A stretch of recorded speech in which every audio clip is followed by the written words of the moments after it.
Welcome to episode 2, Unlikely Bosses. I don't think it's episode 2, but that's fine. Okay, welcome to the podcast, everybody. Yeah, I mean, it's our second one alone, but yeah, it's not our second podcast. All right, let's do it. I'm excited. Right. What's on the rundown?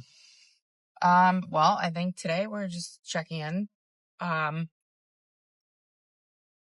your September going? Let's start there. Like in general? Yeah. Life, business.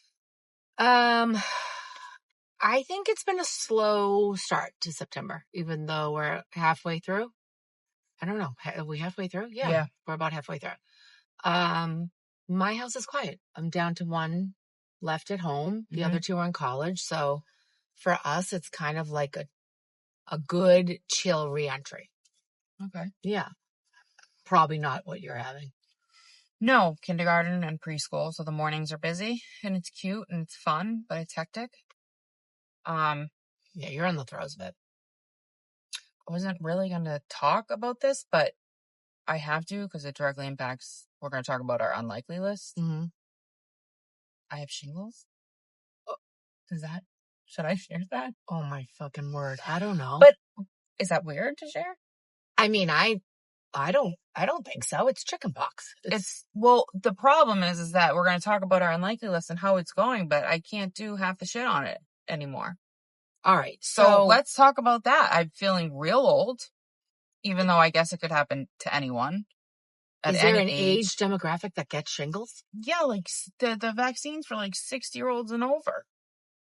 Oh, that's sad. I know. All right. Well, how are you doing with it? Not great. It's here. It's all on my left arm. It's a really weird feeling. It's pretty painful. What causes shingles? Low immune system, which I don't think I have, but I guess maybe I do. Stress, lack of sleep. I don't really know. I'm really sorry. Is it contagious though? Because no, I don't think it is. I don't think it is if you've had the chickenpox vaccine or you've had chickenpox. But you've definitely had chickenpox vaccine. I know. And chickenpox. I know. I don't understand how it works. I don't understand how long it lasts. I'm just staying in the moment and powering through. Okay, I love you, but I don't think I could handle that right now. No, it's not great. No. It's the sleep the pain at night is. Oh my the sleep. God, girl. You want to talk about stupid shit today with shingles? I have to. The show must go on. The show. Okay. And life. Okay. We own a business. We do. I'm a mom. We got to do it. All right. Well, I feel bad for you. So, it's a good thing. I do though, legit. All right. Okay, so I had a slow start to September. Yours is obviously came to a screeching halt. Yeah, and you have shingles, so you're fucking killing September. That's outrageous. I know, it's so ridiculous. Oh God. Okay. Business-wise, work-wise, I feel like September really should be January 1st. 100%. I'm sorry. Are you sick? Well, I don't have shingles. Not yet. If I get shingles, there's no one to blame but me. Your immune system. Okay, anyways, I feel like though it's like back to the races with work. September 1st is like the summer's over, this shit is on, everyone's at their desk, emails are getting sent and returned, and like it's happening. Yeah, it's a good feeling. Yeah, it is. I feel good. Yeah. Okay. All right, that's great. So overall, I'm feeling pretty good about September, and yours is sucky.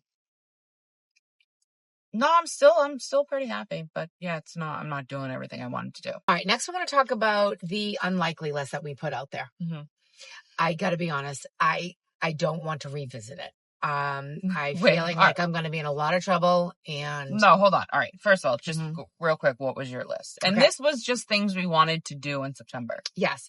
Well, I knew you were going to ask me this, and it's so bad that I had to then go back to Instagram and write down what did I say. So what do you want me to do? Just like go No, just rattle them off real quick and then I'm going to ask you questions. Oh, okay. Water with lemon before my coffee. Okay. A homebrew pumpkin spice coffee. Okay. Spend more time outdoors. Meditate and tackle like a really good fall soup. Okay. Yeah. So what has been easy? Has any of it been easy? So I have to be honest. Right. Yeah. I have not made a soup. I have barely meditated. I've actually been in the house in my new tracksuits that I bought, and I shower and have not. I'm spending more time indoors. The pumpkin spice coffee was a fucking shit show. I loved it. I loved the sound. And then I poured it, fucking went everywhere. And then I drank it and I hated it. Why? It just didn't taste like pumpkin spice. But it was real pumpkin. That's probably the problem. I'm out. And the water with lemon is a constant mind, F-U-C-K. Why? Because I can't do it. And I want to. So I did about a week, and I was setting the water up at night before with the lemon in it next to my coffee pot. Yeah. And I was like, okay, like it's in your face. Yeah. You have to drink it. And I was like basically giving it dirty looks while my coffee was brewing. And by day 4 or 5, I quit. So all right. Is it the taste of the lemon that early? No, I want my coffee. I just want the coffee. Okay. What if you just kept a glass of water like in your bathroom and just chug it down before you even go downstairs, before you even see the coffee pot? So there's no like temptation. Just get 16 ounces of water down. That's like 2 glasses. Okay, get 8.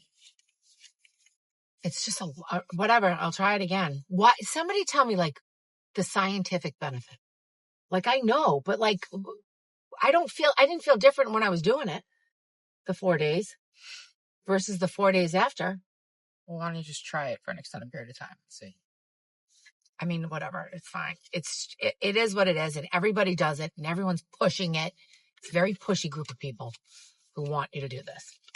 But I know it's supposed to be good for you. Okay. Well, anyway, so my unlikely list is going like your September. Like hell in a handbasket. This is... Well, yeah, I mean, so my list was, go to the beach and make a great cocktail. I can't go to the beach with what the fuck is going on, and I'm not drinking because I need my immune system up like 120%, so I'm not having a sip of alcohol until this is out of my body. So that's a bust.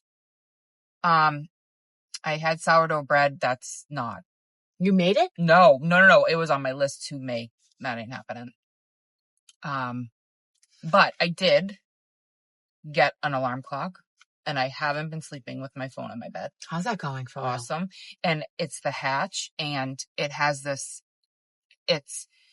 you set your alarm. So 5:15 for the alarm. At 5, it says sunrise. So it lights up. So I've been waking up to the light, not the sound. And it's like an easy wake up. And then you don't even need the alarm. That's kind of magical. Yeah, it's nice. And then there's a bunch of settings and stuff. And I use it as my sound machine now. So that was huge. And that's a game changer. And then my 24-hour digital detox a week. I fucking hate it. That's probably, if I get shingles, it's because of your detox. Because I go to text you. I have things I need answers to, like, I don't know, measurements or work stuff or whatever. You are not texting me work stuff on a Sunday. Definitely not. No, well, maybe for unlikely bosses. Mm-hmm. And then I can't get a hold of you. And I know she's not responding, and it's the digital detox, and it gives me stress. It might give me shingles. So if I get shingles, it's because of your detox. Well, you said I the first time I sent a text to your mom, and I said, I'm heading into it, meaning like text that if you need me. And then I saw you and you said you wanted to throw your phone out the window. I sent that text. So last week, and I said, fuck it, I'm not going to text her. She could figure it out. Do you know that I knew you were in it? So I texted Mom. I said, is she in her digital detox? And she said, I think so. But did you send Mom the text? No. Oh, so I said, she's not texting me because she knows I said it pissed me off. Right. Her digital detox. I would recommend it. I think it's probably that there's scientific data for sure. You feel different. No, for sure. The day feels slower, but like in a good way. Yeah. It's just nice. I'm very proud of your not having your device by your bedside. Like if I had a Hatch in my house tonight, I would do it. Well, you could do it. Order it on Amazon. Well, I know I'd get it tomorrow, but like I really want to. You should try it. Well, maybe I'll put that on my October list. That I would do. Yeah, those are 2 good ones. The rest ain't happening because of the shingles. I cannot believe you have shingles and that we're in a car. Like, is it? How does it? No. Okay, whatever. All right, so it was likely. It was I don't know. Maybe we'll do better in October. Yeah, and does anyone else have ideas? Like, do they set a goal for the month? I know, because September's a reset. So, like, what are people resetting? Even exercise, work, right, walking, like whatever it might be. Totally. Tell us. Maybe you have something better than stupid pumpkin spice coffee. All right, Andi, what's next? All right, so we've done 2 roll calls now. Let's talk about that. Yeah. About the idea of it. Okay. It was your idea, so go for it. Oh, okay. I was just going to say, we thought, right? Yeah. Like, it was a way to sort of promote other entrepreneurs, other business, even just people who are sort of killing their space. They don't even have to own the business. No, or just professionals. And then we start a sort of a momentum of nominating other people and highlighting them and showcasing them as a way to sort of share what we're all doing out there. Because people are doing great things. Yeah, and we've done 2 so far, and I already, I've taken away a couple things from each already with their advice and their mindset, which is pretty cool. Which is awesome. Yeah, I love it. So then it sort of just sparked the idea, let's talk about it. So we've done 2, and it's really like wisdom from their journey. So these are sort of a couple of questions that were on the slide. And so, advice to another unlikely boss, what would you give? So the first one, if something upsets you, take a beat before you respond. That was from Undone Home, Ashley Chris. That's good. Yep. Yeah. And then the next one was from Robin, from Robin's Art. And it said, you will surprise yourself. Never underestimate your ability to fill shoes you never saw yourself wearing. So those are 2 pieces of advice I wanted to give to the next unlikely boss. Yeah. So here's a question. When did pausing or not pausing either save you or hurt you? So this is from Ashley and Chris when it said, if something upsets you, take a beat before you respond. This is a huge one. This is a big one. When did pausing or not pausing save you or hurt you? That's a good question. I'm typically not a pauser. I'm very reactionary. So, but I've had to learn that has hurt me. Do you have a specific, in business? Yeah. Or in life? Let's keep it to business. I guess. I think I'd rather, I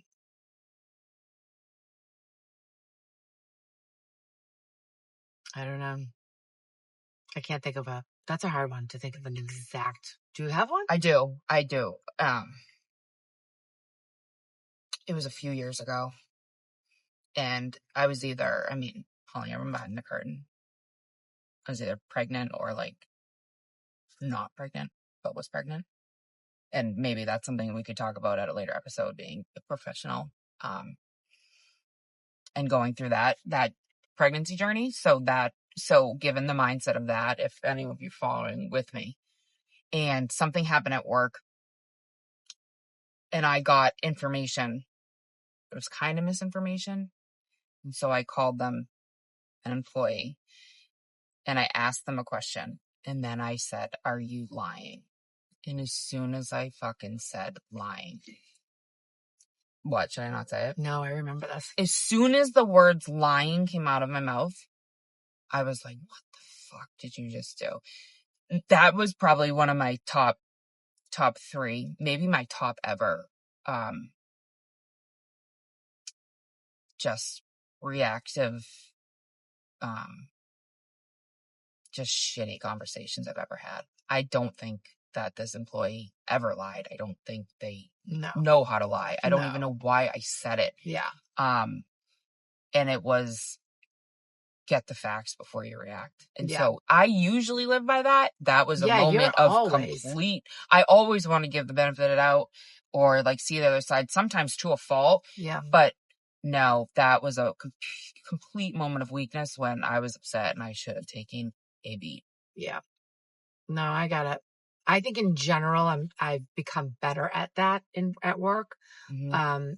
I'm usually like the first to be like, either defend, whatever it might be. But I think I'm starting to become a better listener and a better like pausing and just sort of like taking in the entire conversation, Mm-hmm. even though in my head I'm thinking or, whatever. But no, I think it's just so important. No, you have to. That's probably one of like the top 3 pieces of advice you could ever give. Yep.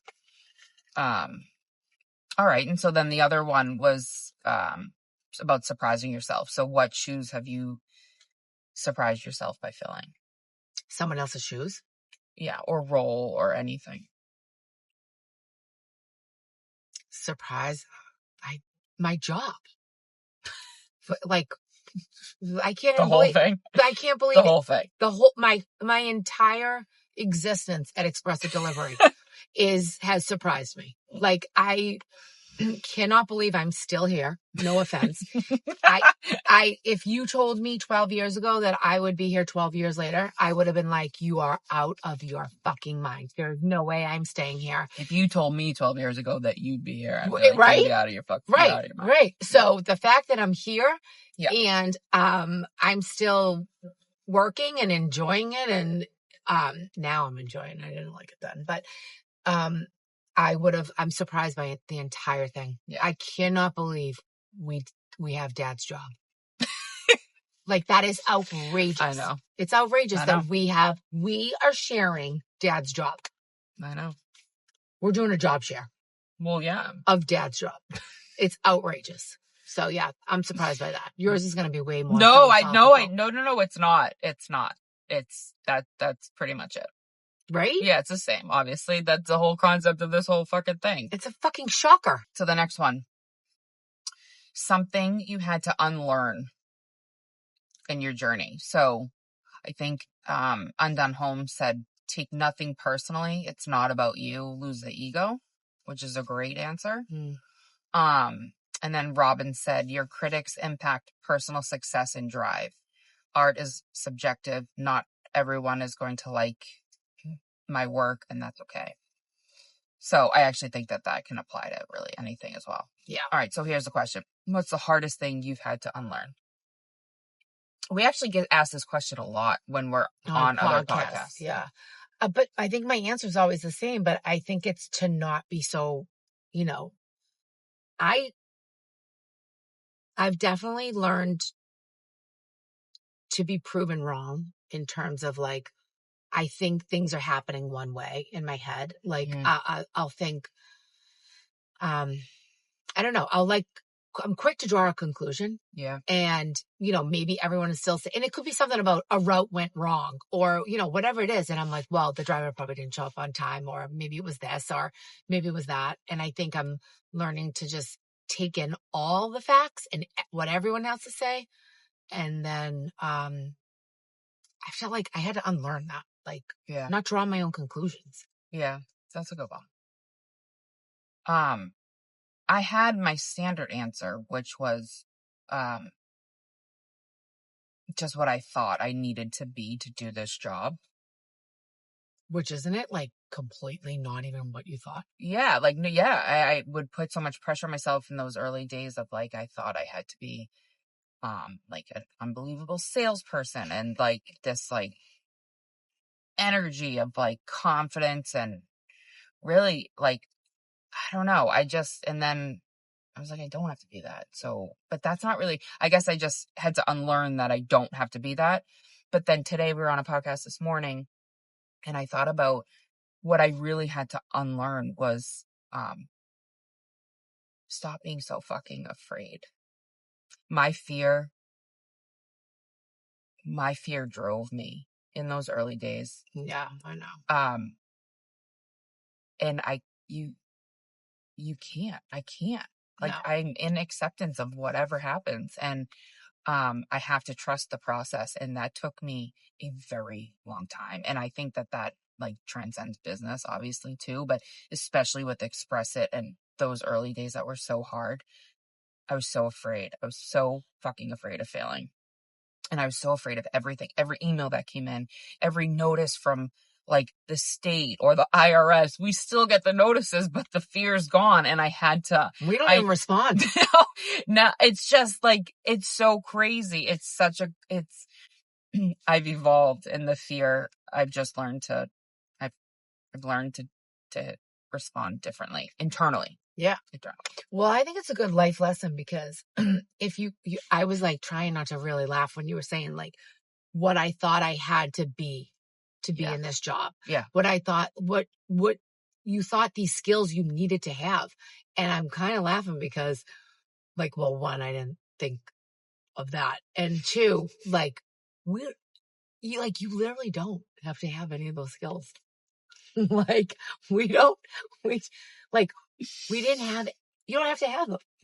I'm not saying like you shouldn't have some skills, but like we just kind of like did not have some of those skills. No, I mean, if you're talking about like business 101, no. Of course I'm talking business 101. No. Like, or business, 2.0. No. Whatever the hell it is. No.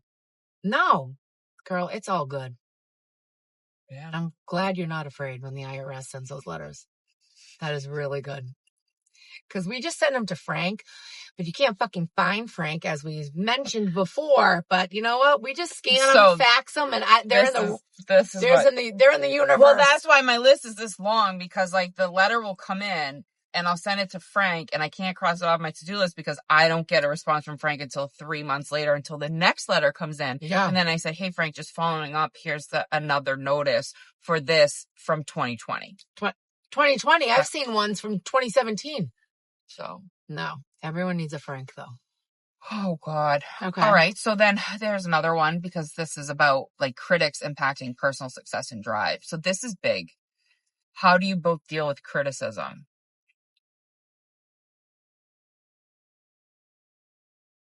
Or I guess, what's your thought really on critics impacting personal success and drive? Well, it depends on the critic for me. I think if it's someone that I, look up to or admire, and I love, like, I can't believe I'm going here, but let's say you give me some criticism. Oh, all right. All right. Like, I think I used to get mad, maybe a little bit, like, or, take it in a little bit roughly. And then, but I think I handle it much differently now. Yeah, I think both do. Yeah. But so I think for me, like, but if it's someone I don't, if someone's just opinionated on you or something, like that has never, I don't know. It really depends on the critic. If it's someone I love and I admire and I trust and I love how their emotional intelligence, and I know that they're good people or whatever, and I'm getting criticism like that, or then I'm in for it. But if it's just somebody else having an opinion on me, I never really cared. No, I actually always admired that about you, because I did tremendously, or I do still. But I will say this. I think I'm trying to handle it differently. So I think if you're getting negative feedback and internally you are triggered, then that's shit you got to work on. Then that is your telltale sign that it's real, that it's accurate. Oh, 100%. So you can't even get mad, because you have to fix it, or you have to figure out where it's coming from. And so then if you get criticism or feedback and it doesn't trigger you, then it's like, okay, that's how they feel. And then you need to accept that, whether it's your truth or not, which is not, because I guess you're not triggered inside. So that is where I'm at. But that took me a long time to get here. I'm 100%. I agree with you. If someone is saying something and it's got me so pissed off, odds are pretty good that it's true. Yeah. No, I think some insight into myself. I'm going to do, are we doing a unlikely list for October? Mm-hmm. I'm going to attack that much differently. I'm going to not set myself up to fail. No, and you, hopefully things turn around and you can enjoy October. I don't know what to say about your shingles. It's outrageous. Okay. So that was a good talk, Andy. Yeah. And I'm Undone Home and Robin's Art. Yeah. I think that, I think the lesson is we've done two and both have provided just really great insight and advice. And I want to keep it going because we're kind of all, our words are different, but the message is the same. Yeah, no, I love it. And everyone's going to have a different experience of building their business and building their brand and even themselves. Right. So it's like, take what you like and leave the rest. It's going to be good. Yeah. I love it. I think it's so fun. Oh, me too. Right? Me too. Yeah. All right. So more to come on Unlikely Roll Call. Yep. And our October Unlikely list. Yeah. And our September podcast guest is coming, which is very, very exciting. Yep. And we've got a couple people booked that we're very excited about. Yes. All right. Happy September. Hope you feel better.